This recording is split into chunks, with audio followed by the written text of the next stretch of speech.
Hello everyone, welcome to KV teachers guild.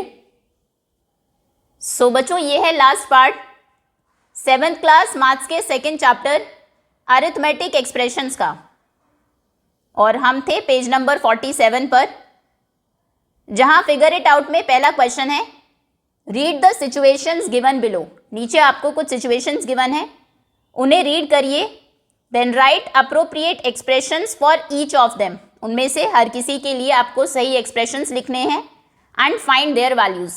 फिर उन expressions की वैल्यूज फाइंड करनी है।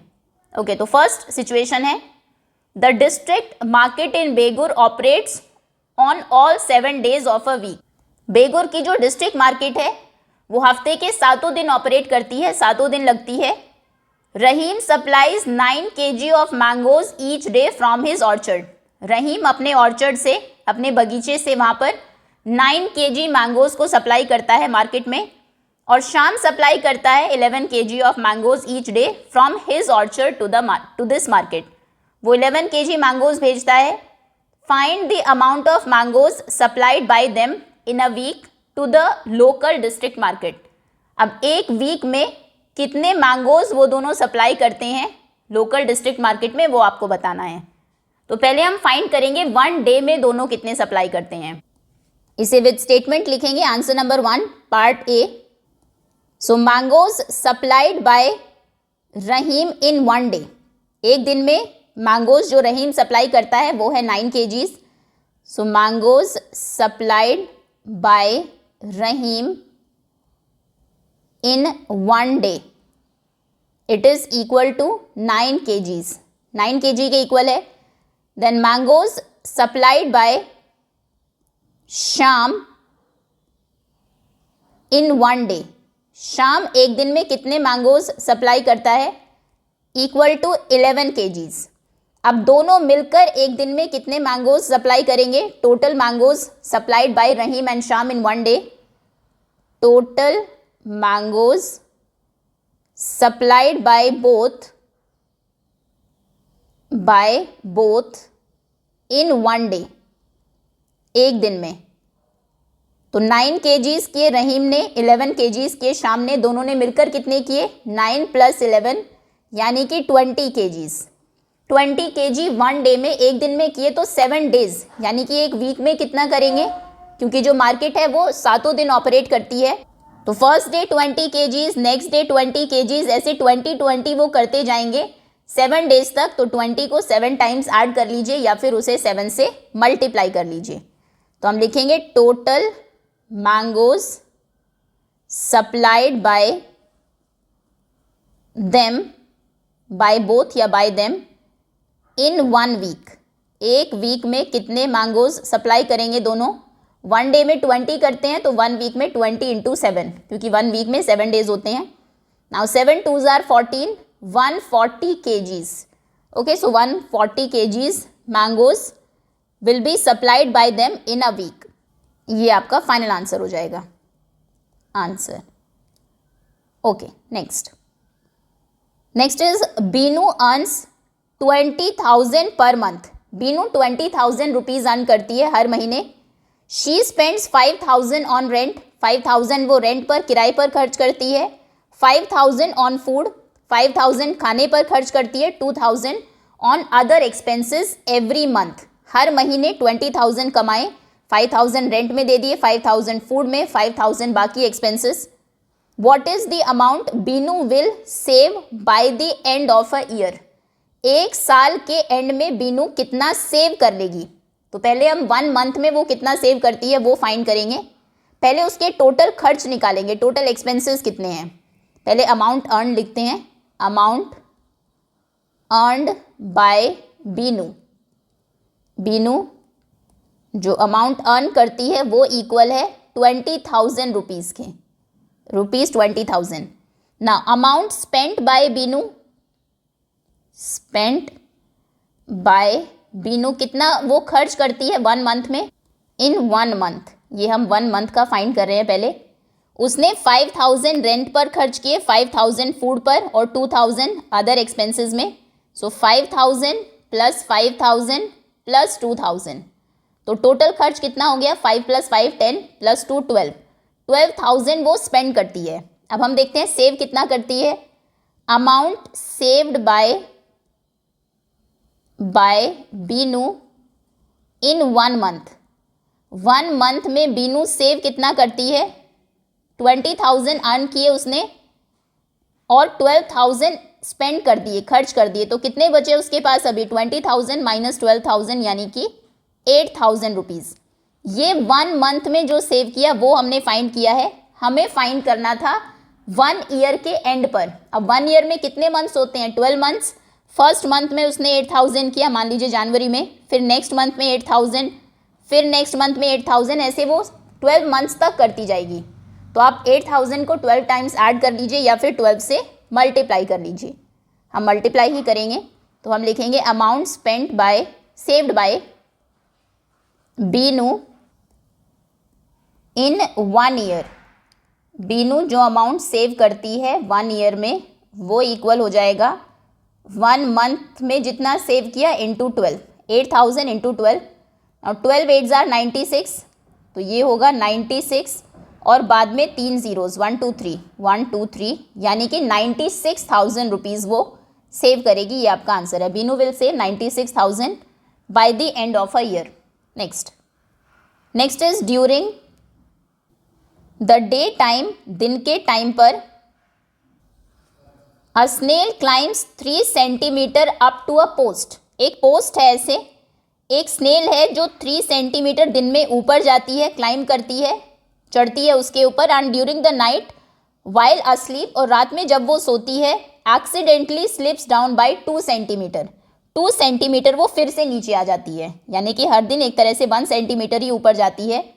The post is 10 centimetre high, post जो है उसकी टोटल हाइट 10 सेंटीमीटर है। And a delicious treat is on the top, और टॉप पर एक डिलीशियस ट्रीट रखी है उसके लिए, खाने के लिए। In how many days will the snail get the treat, तो कितने दिनों में स्नेल को ट्रीट मिलेगी। फर्स्ट डे 3 ऊपर गई 2 नीचे, फिर यहाँ से 3 ऊपर 2 नीचे, इस तरह से वो चलती जाएगी।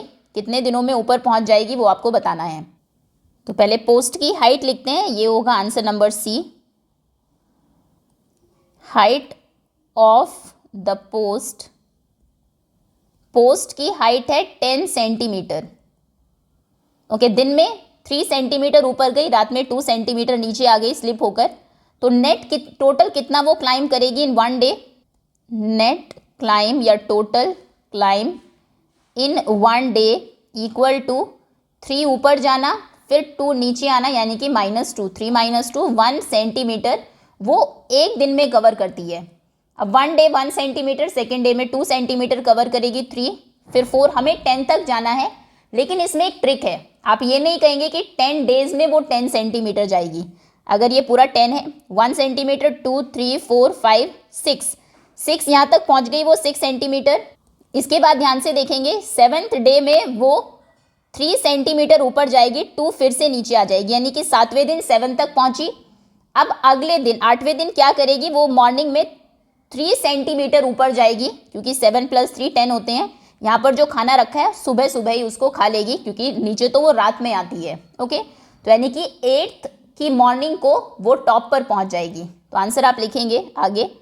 नेट क्लाइम 1 डे है, in 7 days the snail will climb, snail कितना क्लाइम कर लेगी 7 डेज में, क्योंकि एक दिन में 1 सेंटीमीटर करती है, तो 7 डेज में 7 सेंटीमीटर कर लेगी।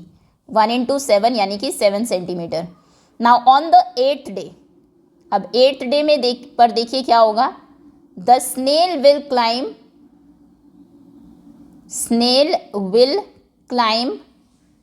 3 centimetre in the morning, 3 centimetre जैसे ही मॉर्निंग में वो क्लाइम करेगी। मॉर्निंग तो 7 + 3 कितना हो जाएगा, 10 centimetre. So the snail will reach the top. Question क्या था, in how many days will the snail get the treat, treat कितने टाइम में मिलेगी उसको। So the snail will get the treat, snail को ट्रीट मिलेगी ऑन 8th डे, 8वें दिन मॉर्निंग में। ओके, चल 9th 8 की इवनिंग में या फिर नाइट में वो भले ही 2 सेंटीमीटर नीचे आ जाए, लेकिन तब तक वो ट्रीट खा चुकी होगी। चलिए आगे आते हैं। मेलविन रीड्स अ 2-पेज story every day except Tuesday and Saturdays. Melvin एक 2 पेज की स्टोरी रोज पढ़ता है, सिर्फ ट्यूसडे को और सैटरडेज में वो नहीं पढ़ता। How many stories will he complete reading in 8 weeks. तो 8 वीक में, टोटल 8 वीक्स में वो कितनी स्टोरीज पढ़ लेगा। विच of the expressions below describe this scenario. कौन सी इनमें से जो एक्सप्रेशन है वो इस सिनेरियो को सही से डिस्क्राइब करते हैं। सो देखिए, जैसे हम सॉल्व करते हैं, इसे सॉल्व करने के 2 तरीके हो सकते हैं। वीक में 7 डेज होते हैं, 2 दिन वो स्टोरीज को रीड नहीं करता है, ट्यूसडेज एंड थर्सडेज। तो एक तो तरीका ये है, उन 7 डेज में से 2 डेज को माइनस कर दीजिए पहले ही। 7 - 2 यानी कि 5 डेज बचे। अब उन 5 डेज में वो 5 स्टोरीज रीड कर लेगा। 2 पेज स्टोरी है, लेकिन हर दिन एक स्टोरी वो पढ़ लेता है। तो 8 वीक्स में कितनी स्टोरीज पढ़ लेगा? 5 × 8। सो 7 - 2 × 8। या फिर दूसरा तरीका ये है, अगर ब्रैकेट्स को आप ओपन करें तो क्या होगा? 7 × 8, देन माइनस का साइन, 2 × 8। ओके, ये 2 करेक्ट आंसर्स होंगे। 5 × 2 × 8 बिल्कुल नहीं। 7 - 2 × 8 भी ऑप्शन करेक्ट है। 8 × 7 भी नहीं। 8 × 7 नहीं, अगर 5 × 8 होता या 8 × 5 होता तो भी हम इसको करेक्ट मान लेते। 7 × 2 × 8 नहीं। 7 × 5 - 2 भी नहीं। 7 + 2 नहीं, क्योंकि 7 दिन के बाद 2 दिन और नहीं पढ़ता है वो। मतलब 7 + 2 नहीं, 7 - 2 डेज पढ़ता है। 7 × 8 - 2 × 8 ये भी सही है। 7 × 8 तब होता अगर वो 7 दिन पढ़ता लेकिन 2 दिन नहीं पढ़ा, तो उन 2 दिन को हमने माइनस कर दिया 2 × 8 को। 7 - 5 × 8 भी नहीं होगा, तो इसमें करेक्ट होगा option B and option G. Okay, next. Find different ways of evaluating the following expressions. इन एक्सप्रेशंस को आपको इवेलुएट करना है, लेकिन डिफरेंट वेज, अलग अलग तरीकों से आप करेंगे। ओके, एक्सप्रेशंस देखते हैं। 1 - 2 + 3 - 4 + 5 - 6 + 7 - 8 + 9 - 10। एक तो रीड करने से ही आपको पता लग गया होगा। 1 - 2 करिए, कितना होता है? यहाँ पर पेयर्स बना लीजिए। ये देखिए, हम इसको सॉल्व करेंगे ऐसे। एक्सप्रेशन को लिखते हैं 1 - 2 + 3 - 4 + 5 - 6 + 7 - 8 + 9 - 10। अब पेयर्स बनाते हैं। 1 - 2 का एक पेयर है, 3 - 4, 5 - 6, 7 - 8 एंड 9 - 10। 1 - 2 कितना होगा? 1 पॉजिटिव है, 2 नेगेटिव है। नेगेटिव वाला नंबर बड़ा है एक नंबर, तो यहाँ पर आंसर आएगा -1 प्लस नेक्स्ट ब्रैकेट को आप सॉल्व करेंगे। यहाँ पर भी 4 3 से एक नंबर ज़्यादा है, तो -1 आएगा क्योंकि 4 माइनस का है। अगेन 5 - 6 भी -1 होगा, 7 - 8 भी -1 होगा और 9 - 10 भी -1 होगा। देखिए -1 को आप कितनी बार ऐड कर रहे हैं? 1 2 3 4 5।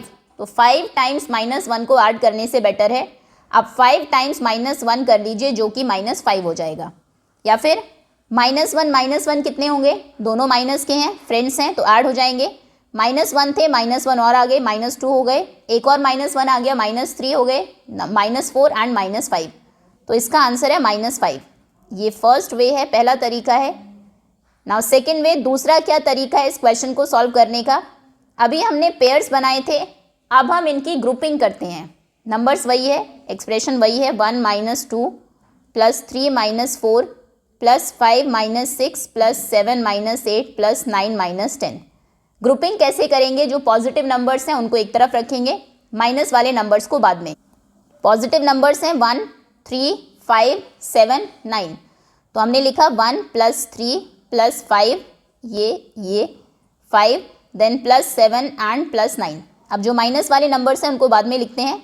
-2 -4 -6 -8 एंड -10। ओके, अब इसको सॉल्व करना है। ये सभी लाइक टर्म्स हैं, सभी पॉजिटिव टर्म्स हैं, ऐड हो जाएंगी। 9 + 1 10, 10 + 7 17, 17 + 3 20 एंड 5 25। प्लस में 25 है, माइनस के नंबर्स देखते हैं, ये सभी माइनस के हैं, तो ये सब साथ में ऐड होंगे। 10 + 8 18, 18 में 2 ऐड करते हैं 20, 20 + 4 24, 24 और 6 हो जाएंगे 30। तो 30 किसके हैं? माइनस के, क्योंकि ये सभी जो टर्म्स थी माइनस की थी, तो इनको ऐड करके हुआ -30। अब बताइए 25 - 30 कितना होगा? एक नेगेटिव टर्म है, एक पॉजिटिव है, तो बड़े वाली टर्म से छोटी वाली टर्म को माइनस करेंगे और बड़ी वाली का साइन आएगा, मतलब -30 - 25 कितना 5। ये आंसर है दोनों केसेस में -5। ठीक है, दो अलग अलग तरीक़ों से हम इन क्वेश्चंस को सॉल्व कर सकते हैं। उसके बाद बी पर आते हैं। 1 - 1 + 1 - 1 + 1 - 1। अगेन पहले पेयर्स बनाएंगे। ये है बी। 1 - 1 कितनी बार है? 1 2 3 4 5 टाइम्स, प्लस 1 - 1 + 1 - 1 + 1 - 1 + 1 - 1। ओके, ये एक पेयर है, ये एक पेयर है। 1 - 1 कितना होगा? 0। यहाँ पर भी 0। 1 - 1 0 0 0 0 को 5 टाइम्स ऐड करेंगे तो आंसर आएगा 0। ये पहला तरीका है, फर्स्ट वे। अब सेकंड वे में इनकी ग्रुपिंग करते हैं। सेकंड वे, पॉजिटिव नंबर्स को एक तरफ रखेंगे, +1 - 1 + 1 - 1 1 2 3 4 एक बार और +1 - 1। ओके, 1 + 1 + 1 + 1 + 1 5 टाइम्स है। इनको पहले रखा 1 + 1 + 1 + 1 + 1 5 टाइम्स। अब पाँचवीं बार -1 है, -1 -1 -1 -1 -1। इनको हम बाद में रखेंगे 3 4 5। ठीक है, अब ऐड करते हैं। ये लाइक टर्म्स हैं, 1 को 5 टाइम्स ऐड करेंगे तो 5 होगा। नाउ -1 -1 -1 -1 5 टाइम्स है तो ये हो जाएगा -5। अब 5 - 5 कितना होगा? ये होगा 0। तो आंसर दोनों केसेस में 0 है। ये दो अलग अलग तरीके हैं इन क्वेश्चंस को सॉल्व करने के। चलिए आगे आते हैं। Question number 4, compare the following pairs of expressions. ये एक्सप्रेशंस के पेयर्स, दो एक्सप्रेशंस गिवन है आपको। इन्हें आप कंपेयर करेंगे with less than, greater than और इक्वल टू साइन और बाय रीजनिंग। मतलब एक्सप्रेशंस को सॉल्व नहीं करना है, बेसिकली रीजनिंग से ही आप इनके आंसर्स बताएंगे। ओके, चलिए सबसे पहला एक्सप्रेशन है 49 - 7 + 8। राइट हैंड साइड में दूसरा एक्सप्रेशन देखते हैं। 49 - 7 + 8 सेम ही है तो ये तो इक्वल हो जाएंगे, इक्वल। Next is 83 × 42 - 18। 83 × 40 - 18, दोनों में से -18 करना है। यहाँ पर 83 × 42 है, यहाँ पर 83 × 40 है। तो 42 पर से जहाँ पर आपने मल्टीप्लाई किया इसका आंसर ज़्यादा होगा, और ज़्यादा वाले नंबर से अगर आप दोनों में से 18 माइनस करेंगे तो इसका आंसर ही ज़्यादा आएगा जो पहले से ही ग्रेटर था, क्योंकि ये वाला जो आंसर है ये ज़्यादा है, इससे ये कम है। दोनों से 18 माइनस करने पर यही ज़्यादा रहेगा। आगे आते हैं। 145 - 17 × 8, 145 - 17 × 6। अब इसको ध्यान से देखना है। 145 दोनों सेम था, 145 कोई ज़्यादा नहीं। यहाँ पर आपने 17 × 8 माइनस किया, उससे माइनस मतलब नंबर छोटा होगा, और यहाँ पर आपने 17 × 6 माइनस किया, तो इस केस में 17 × 8 ज़्यादा होगा 17 × 6 से।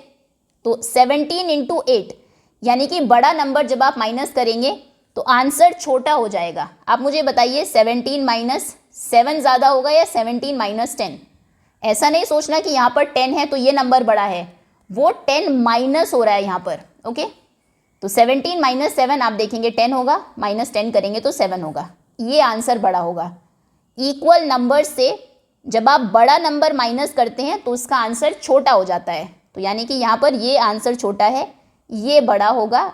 यहाँ पर साइन आएगा इस तरह से, जो साइन आप लगाएंगे उसका माउथ इस तरफ ओपन होगा। चलिए नेक्स्ट, 23 × 48 - 35।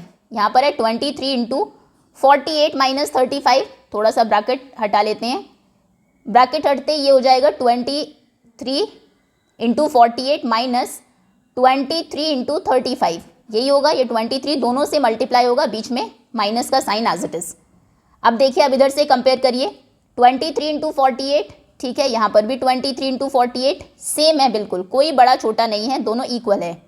इसमें से आपने सिर्फ 35 माइनस किए, और इसमें से आपने 23 × 35 जो कि बहुत बड़ा नंबर आएगा 700 से भी ज़्यादा, वो माइनस किया। तो 35 माइनस करने पर आंसर ज़्यादा छोटा होगा या 700 माइनस करने पर? ऑब्वियसली इसका आंसर बहुत छोटा आएगा, ये बड़ा आंसर है, तो यहाँ पर ये ग्रेटर है। Okay, next 16 - 11 × 12 -11 × 12 + 16 × 12। ब्रैकेट ओपन करते हैं फिर देखेंगे। ये होगा 16 × 12 -11 × 12। अब RHS को देखिए, यहाँ पर भी -11 इंटू 12 है इसके जैसे ही, और +16 इंटू 12 है इसके जैसे ही।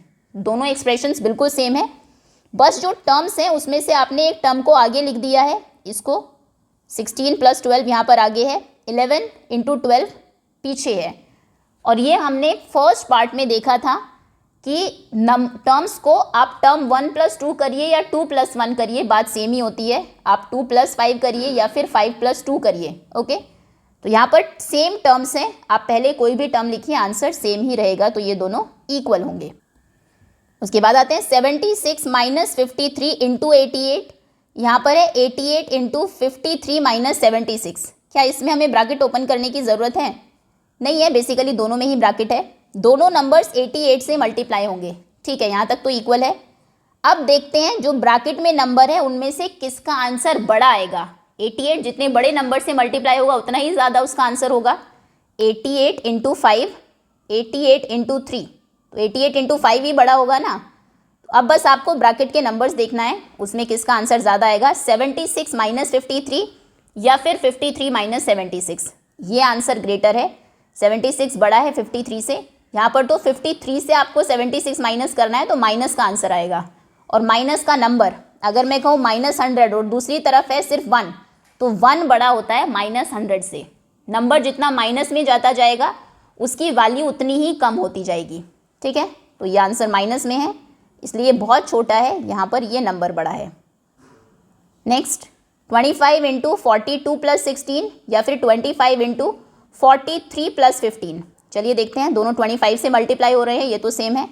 अब ब्रैकेट के नंबर्स को देखिए किसका आंसर ज़्यादा है, 42 + 16 या 43 + 15। देखिए 43 42 से एक नंबर बड़ा है, लेकिन यहाँ पर 16 15 से एक नंबर बड़ा है, तो यानी कि इन दोनों का आंसर सेम आएगा। आप चाहे तो देख लीजिए, 6 + 2 7, 4 + 1 5, 57, और यहाँ पर भी 6 + 2 8, यहाँ पर भी 5 + 3 8 एंड 4 + 1 5।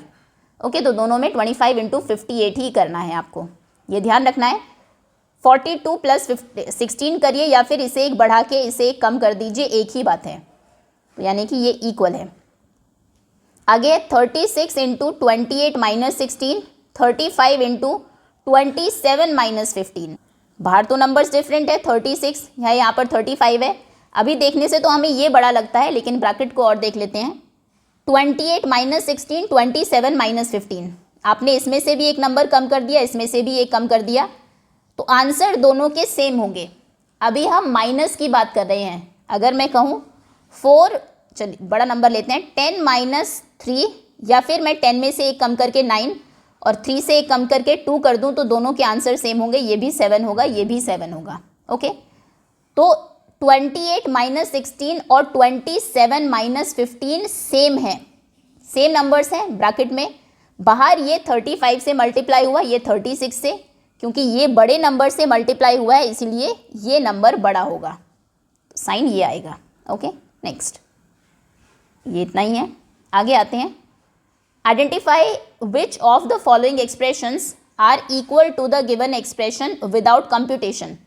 फिर से कंप्यूट नहीं करना, आंसर नहीं फाइंड करने, इसके इक्वल कौन सा एक्सप्रेशन होगा वो आपको बताना है। यू मे री right the expressions using terms और रिमूविंग ब्रैकेट्स। आप टर्म्स को फिर से लिख सकते हैं, जो एक्सप्रेशंस हैं उसको फिर से लिख सकते हैं, टर्म्स अलग करके या ब्रैकेट्स हटाकर, लेकिन सॉल्व नहीं करेंगे, फाइनल आंसर नहीं फाइंड करेंगे।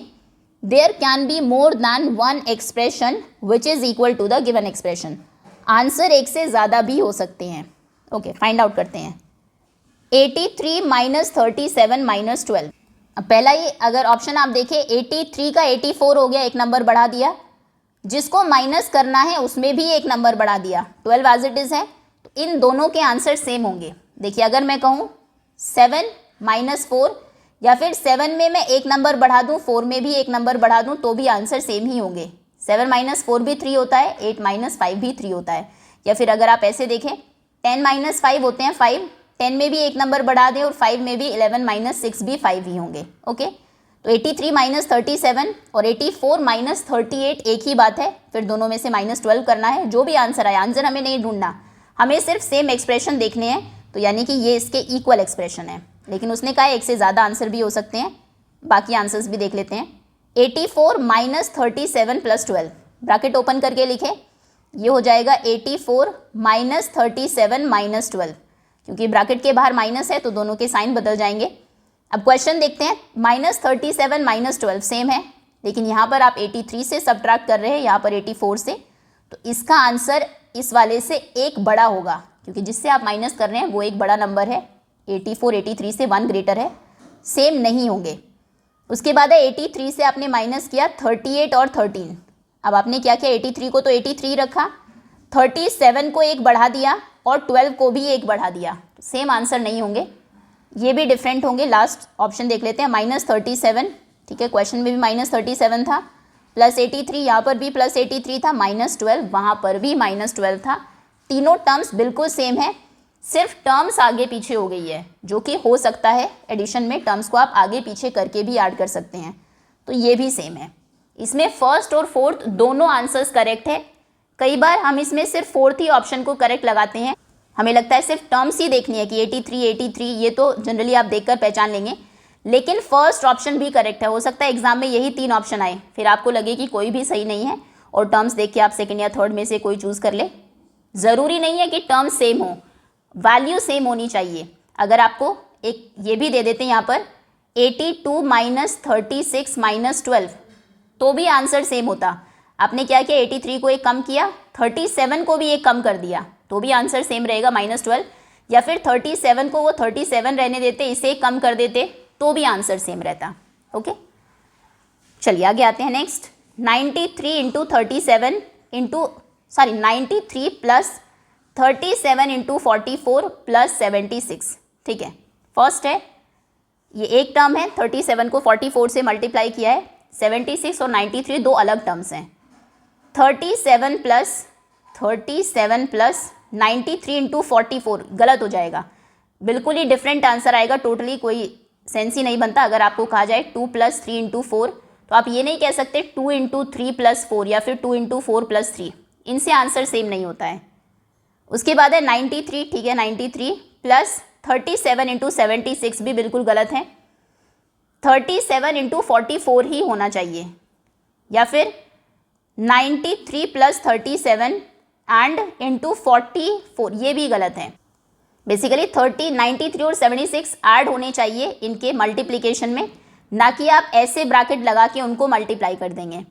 ब्रैकेट्स बहुत इंपॉर्टेंट है, यहाँ पर ब्रैकेट का मतलब है आप पहले इन्हें ऐड करेंगे फिर मल्टीप्लाई करेंगे, जो कि बहुत बड़ा आंसर होगा इससे। उसके बाद है 37 इंटू 44, ठीक है, यहाँ पर भी 37 इंटू 44 था, 93, ठीक है, 76 ये भी, तीनों टर्म सेम है, बस आगे पीछे आपने किया। इसको आप पहले ले आए, इस टर्म को 37 इंटू 44 को, 93 को बाद में, 76 पहले भी लास्ट में था, अभी भी लास्ट में है, तो टर्म्स आगे पीछे करने से आंसर चेंज नहीं होते हैं। फोर्थ ऑप्शन करेक्ट है। Next is choose a number and create 10 different expressions having that value. एक कोई भी नंबर चूज कर लीजिए, मान लीजिए हमने 20 चूज किया, अब आपको 10 अलग अलग एक्सप्रेशंस लिखने हैं जिनकी वैल्यू 20 ही हो। तो आप कहेंगे लेट द नंबर बी, मान लीजिए नंबर है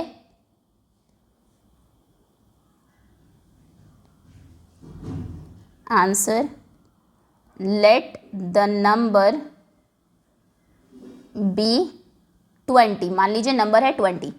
फर्स्ट एक्सप्रेशन हो जाएगा 15 प्लस 5 या फिर 10 प्लस 10 आप लिख सकते हैं। सेकेंड हो जाएगा 30 माइनस 10 ऐड करके, दो नंबर्स को सब्ट्रैक्ट करके, या फिर आप लिख सकते हैं 40 डिवाइडेड बाई 2, उसका आंसर भी 20 होगा, या फिर आप लिख सकते हैं 10 मल्टीप्लाइड बाई 2, या फिर 5 मल्टीप्लाइड बाई 4, 5 4 भी 20 होते हैं, या 4 मल्टीप्लाइड बाई 5, कुछ भी लिख दीजिए। या फिर आप लिख सकते हैं एडिशन में ही 10 प्लस 10, या फिर आप लिख सकते हैं 25 माइनस 5, ओके, या फिर आप लिख सकते हैं 2 इंटू 10 और 100 डिवाइडेड बाई 5, 5 2 10, अगर इसको आप करेंगे 0, 20 आंसर आएगा। और एक और आप लिख सकते हैं, थोड़ा बड़ा एक्सप्रेशन अगर हम लिखें, हम लिखते हैं 5 इंटू 10, 5 2 10 और 10 प्लस 10, ये भी करेक्ट है, 5 इंटू 2 प्लस 10। इसी तरह के और एक्सप्रेशंस लिखते हैं, ये हमने बहुत ही ईजी लिख दिए हैं। इन 5 को रहने देते हैं, यहाँ पर ये 5 थोड़े अच्छे से लिखते हैं, 6 रहने देते हैं। या फिर तो एक एक्सप्रेशन हम लिख सकते हैं दैट ज़रूरी नहीं है कि प्लस ही करें, हम लिख देते हैं 11 इंटू 2, 11 2 ज़ार 22 होते हैं, 22 माइनस 2, ओके। या फिर हम लिख सकते हैं 2 इंटू 4, 4 2 ज़ार 8, 12 बचे, प्लस 2 इंटू 4 प्लस 3 इंटू 4, देखिए 2 4 ज़ार 8, 3 4 ज़ार 12, 12 प्लस 8 हो जाएंगे 20। या फिर 2 प्लस 3 इंटू 4, अच्छा ये तो सेम ही एक्सप्रेशन हो गया, हमने सिर्फ ब्रैकेट में लिखा है। दूसरा कोई नंबर जिनका सम 5 हो इंटू 4 कर दीजिए, या फिर जिनका सम 4 हो हम लिख सकते हैं 3 + 1 इंटू 5। देखिए 3 + 1 कितना होगा 4, और 4 इंटू 5 कितने हो जाएंगे 20, ओके। इस तरह से कोई भी 10 एक्सप्रेशंस आप लिख देंगे कोई भी नंबर चूज़ करके जिनकी वैल्यू वो नंबर ही आए। दैट्स ऑल स्टूडेंट्स, इसी के साथ चैप्टर और एक्सरसाइज दोनों ओवर होते हैं। होपफुली अच्छे से सभी क्वेश्चंस आपको समझ में आ गए होंगे। Thank you so much for watching.